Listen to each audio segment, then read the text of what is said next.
You ever meet a kid who just snapped? Not like angry for a minute snapped.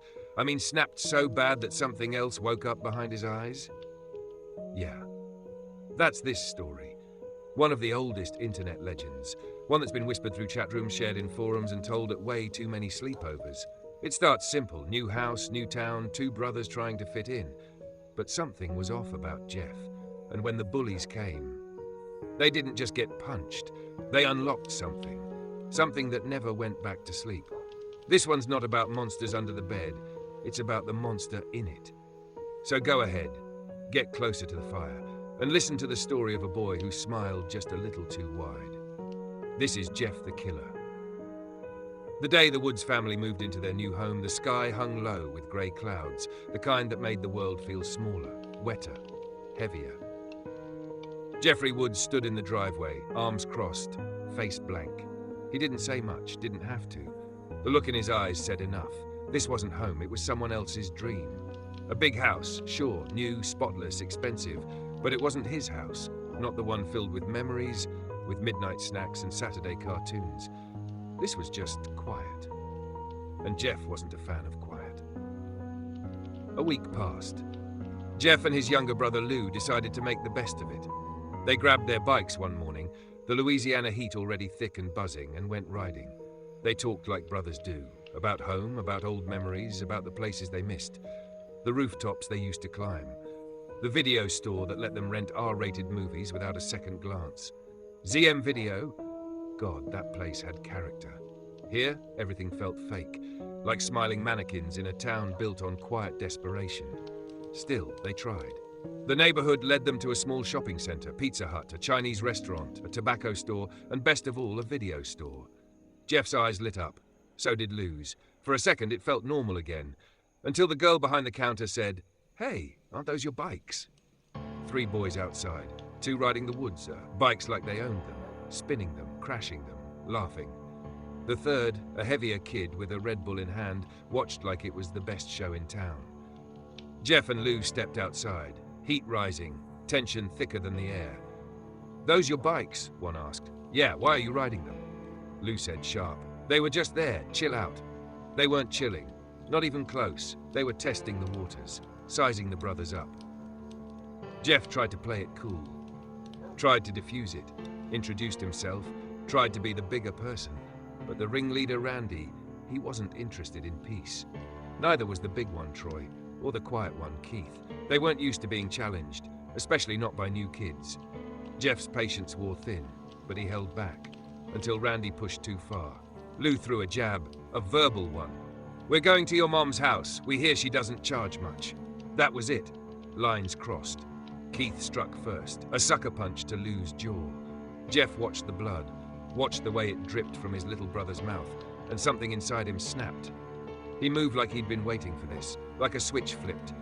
One punch to Keith. He crumpled. Troy stepped up. Jeff sidestepped, dug three fists into his gut, finished it with a shot to the jaw. Troy fell like a downed tree. Then Jeff turned to Randy, the leader, the coward, the next. That's when Lou stepped in. "Jeff, stop. That's enough." And for a moment, he listened. He looked up, saw the girl behind the counter on the phone. Cops. They pedaled hard, didn't look back. A few blocks away, they stopped walking their bikes. "Jeff, thank you."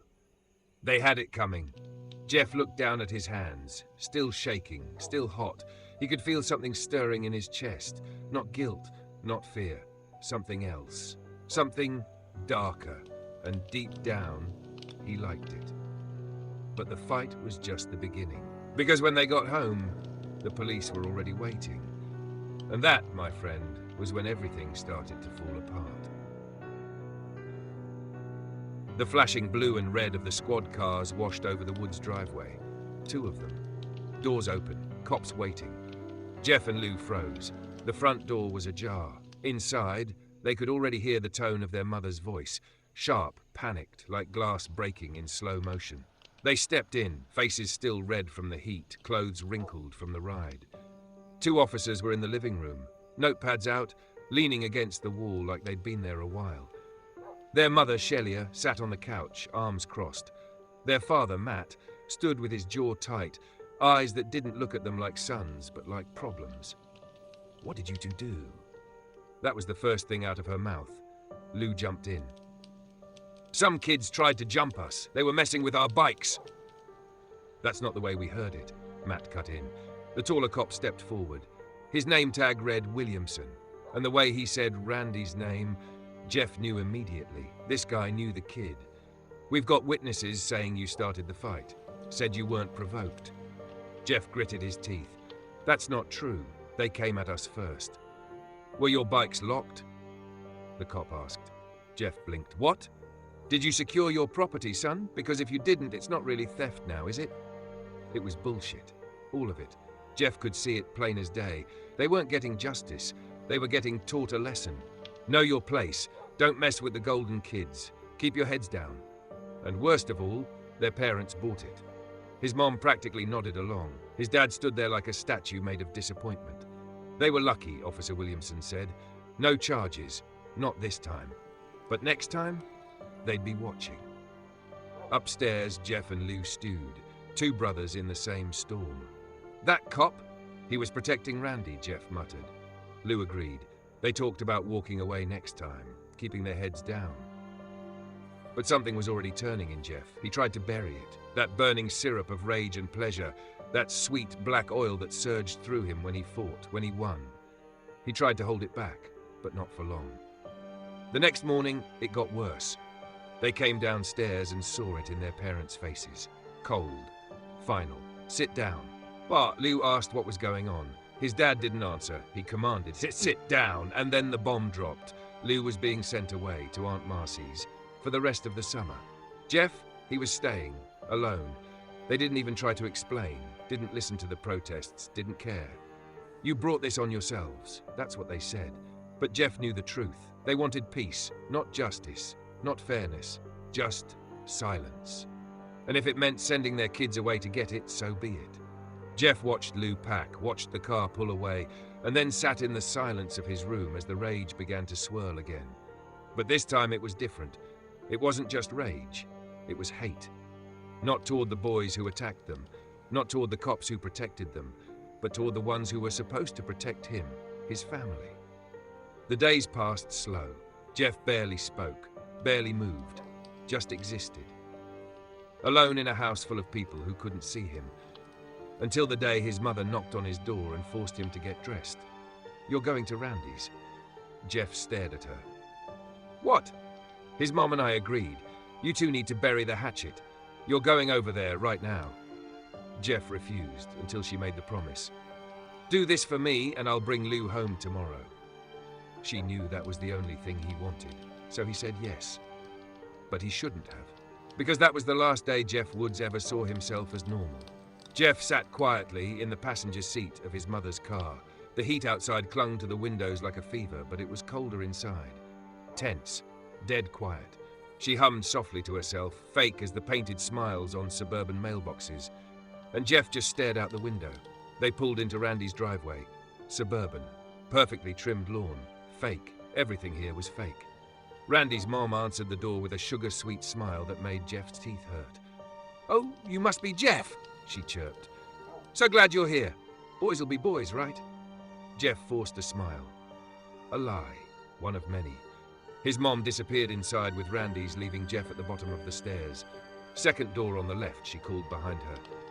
Just follow the sound of video games. He found Randy sitting on the floor, controller in hand. Hey, Jeff muttered. Looks like we've been drafted into being friends. Randy smirked. Yeah, that's our moms. No drama allowed. It was tense at first. Then, surprisingly, it wasn't. They talked. Randy dropped his mask just a little, talked about how fake everything was, the pressure, the image, the expectations, and for a moment Jeff saw something human in him. Maybe, just maybe, this wouldn't be a trap after all. Then the cars pulled away. Jeff looked out the window. Both moms, off on a trip to kill time. That's when Randy paused the game. Come on, I want to show you something. They went into the garage, hot, dry, concrete like an oven. Jeff noticed stacks of magazines, old tools, and then Randy pulled out a small red box, a flare gun. Cool, right? My dad's. Shoots real flares. Jeff backed up slightly. Careful, man, that thing loaded? Randy smiled too wide. Is now. Before Jeff could respond, Troy and Keith stepped into the garage. The moment changed, soured. Everything Jeff had let himself believe that maybe Randy wasn't so bad, shattered. Took you long enough, Randy sneered. Had to babysit this little faggot all day. Jeff's chest tightened. Keith and Troy flanked the door. Jeff was cornered. You owe my boys an apology, Randy said. Sucker punched him, then ran. Not cool. Jeff raised his hands. I'm not here for this. I don't want another fight. Not a fight, Randy said, leveling the flare gun at Jeff. You're just going to stand there and take your licks. And that's when it happened again. That taste. That black syrup of rage coating his tongue. Slick, sweet, addictive. Jeff smiled. A slow, wide grin. Am I smiling, Randy? Guess I'm just having so much fun. He moved fast enough to make the sweat bead on Randy's brow. One punch to Randy's face. The gun dropped. Troy lunged. Jeff sidestepped, fist to gut. Troy fell over the magazines, breathless. Keith tried to run. Jeff blocked the path, pinned him, punched his ribs, his stomach, until Keith slumped like a broken puppet. Randy was crawling, hands out, whimpering. We done, Randy? Or do you want more? We're good, Randy gasped. The sound of tires outside. Parents, Randy panicked. The flare gun! If my mom sees it, I'm dead! Jeff helped stack the magazines, masking the chaos. He didn't care about Randy, not really, but he wanted Lou home. That was the deal. Randy fumbled with the gun, sweaty hands. Panic, the hammer slipped. The gun fired. Jeff didn't feel the heat right away, only the light. Bright, red, burning. Then the pain. His face screamed. The left side melted in fire. He fell, screamed. The world twisted sideways, and everything faded to black. When Jeff woke up, he was in the hospital, bandaged, blind in one eye, the left side of his face ruined, burned, scarred. He could hear the voices. His parents outside the room, talking to the doctor. Worried? No. Ashamed. We'll have to homeschool him now. What will the other parents think? People will stare. Not one word about the pain, about him. Jeff listened, and he smiled. He could taste it again. That beautiful black syrup. Only now it was thicker.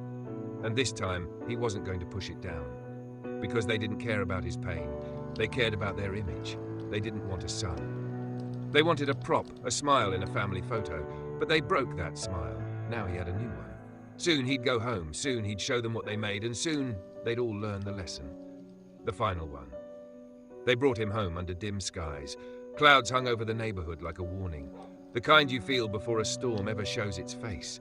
Jeff stepped through the front door, half of his face still wrapped, the other half locked in a hollow, twitching stare. No hugs, no smiles, no welcome home signs, just silence. Even Lou, who'd come back from Aunt Marcy's that morning, stood stiff near the stairs, unsure of what to say. Glad you're back, he muttered. Jeff nodded, but his eyes didn't blink. That night, Jeff sat in the bathroom, door locked, bandages off. He stared at himself in the mirror, at the thick, angry scarring that twisted across his face, at the cloudy, useless left eye. He touched the skin. It felt like wax stretched too thin, like something that didn't belong to him anymore.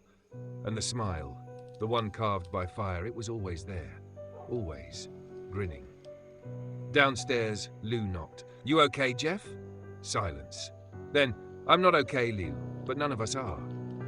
Jeff opened the door slowly, his face now fully exposed. Lou flinched, only slightly, but Jeff saw it. This is what happens, Lou, when everything falls down. Lou didn't understand. Not yet, but Jeff did, and the understanding, it sang to him. Later that night, Jeff stared at the ceiling from his bed. He could hear their voices through the floorboards, his parents, talking, whispering like he wasn't real, like he was a mess they hadn't cleaned up yet. He's changed, his mother said. He's colder. He's dangerous. His father replied, we'll just have to keep him home. Maybe longer than we thought. Jeff closed his eyes. That syrup in his chest, that beautiful boiling rage, began to rise again. When it was quiet enough, when the world had gone to sleep, Jeff stood up, walked to the bathroom, opened the cabinet, a long kitchen knife in his hand, reflecting the moonlight through the window. He wasn't shaking. Not anymore. Downstairs, his parents slept. The blanket still pulled tight across their bodies, just like that night when they ignored him, when they believed Randy and not him. He stepped forward, knife low, breathing steady. The sound of it sliding from skin to bone was clean, His father's eyes opened halfway, but only for a second. He didn't scream. Neither did Shelia. By the time Jeff moved to her side of the bed, she was already trying to scramble away, but there was nowhere to go. Why, Jeff? Why? He stared down at her. Because you told me to go to sleep. When Lou awoke, Jeff was sitting at the edge of his bed. His hands were clean, knife gone. You're free now, he whispered. Lou blinked. Jeff, what? You'll understand soon. He leaned closer. You've been the best part of my life. Don't forget that. Lou was still drifting back to sleep, his mind not yet sharp enough to process the warning. By the time the police arrived, Jeff was gone, and the Woods house was quiet, still, empty. Later, they'd find what was left. The parents, cold in their sheets, the knife, the note. Just 2 words etched into the bathroom mirror in smeared red, go to sleep. That's the thing about monsters. They don't always start with fangs or claws or bloodshot eyes. Sometimes they start with pain and silence and a smile carved by fire. Jeff Woods was never seen again, but the legend, it stayed, it spread. And every now and then, someone wakes in the middle of the night, swears they saw movement in the corner, hears breathing in the dark, feels a presence standing over them. Then they hear the whisper. Go to sleep.